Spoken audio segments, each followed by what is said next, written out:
Alright guys, we got another freaking video this week because this is an E3 week and we gotta have to talk about something.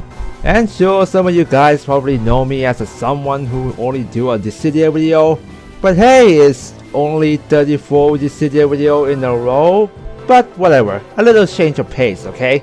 As all of you probably knows, and seriously, if you click on this video, you probably know it already. Square Enix, and probably Nomura as well, said screw E3, I was going to release a trailer on Kingdom Hearts Orchestra World Tour instead.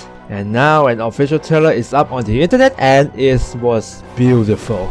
And in this video, I'm going to talk about the gameplay aspect of this trailer, because the story aspect of this trailer is pretty minimal and I'm pretty sure a lot of people will be talking about it. Okay, let's start with some obvious stuff, which is a mechanic we already experienced in Kingdom Hearts 0.2 Birth by Sleep, which I believe is called Situation Command, but I'm gonna call it Command Gauge, it's basically the same thing. It seems like there's barely anything changed from the 0.2 Birth by Sleep version, which I'm really thankful for that. I think this new command gauge mechanic is a perfect blend of the mechanic from Kingdom Hearts 2 and Kingdom Hearts Birth by Sleep. The way you achieve a situation command like a high tier magic or a new drive form is basically like a command gauge from Birth by Sleep, a reward based gameplay, without a command deck of course. But when you use a new drive form ability, like for example a counter guard we see in the trailers, it will have a time limit like a drive form of Kingdom Hearts 2, a resource based mechanic. But that's basically a thing we already know in 0.2 Birth by Sleep. We're going to look at the new situation command from this trailer instead. Aside from high tier magic we already seen, there's a two new form, which is a counter guard and a second form. A counter guard is a form we already see from the screenshot, which I believe it was shown in last year. It also was a Keyblade transformation, which I believe a Keyblade transformation and the drive form in this game are basically the same thing. We see that obviously he got a new combo in this form, but what interesting me is that whole situation command again. I remember that in 0.2 when you get a spell weaver command style and then you max out the situation command again, our finish command are treated as the same as other situation command. But in this case, the finish command are tied into that particular form itself and they also share the same time limit gauge. And as we see from this split second right after Sora transforms into the counter guard form, he gets a finish command instantly instead of having to build a command gauge all over again. I'm not sure if this aspect is going to be in the final game, but I want to hear your thoughts. Do you prefer having to build a command gauge to get a finish command, or do you prefer having a finish command instantly after you transform?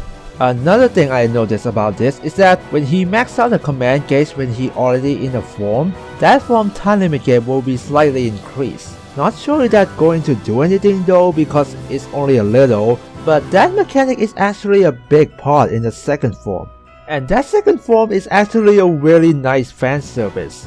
With side note, I remember one of the Nomura interview he talked about the gameplay. He said that each Keyblade has a transformation or maybe a form, which I'm pretty sure this second form is tied into his Kingdom Key. And holy god mother of crap, is that awesome. It basically means each Keyblade got a unique drive form tied to them. How many freaking Keyblade are there in this game? Anyway, remember a limit form in Kingdom Hearts 2 where it allows Sora to use the Kingdom Hearts 1 abilities? It's basically a second form here, but I think it's even better.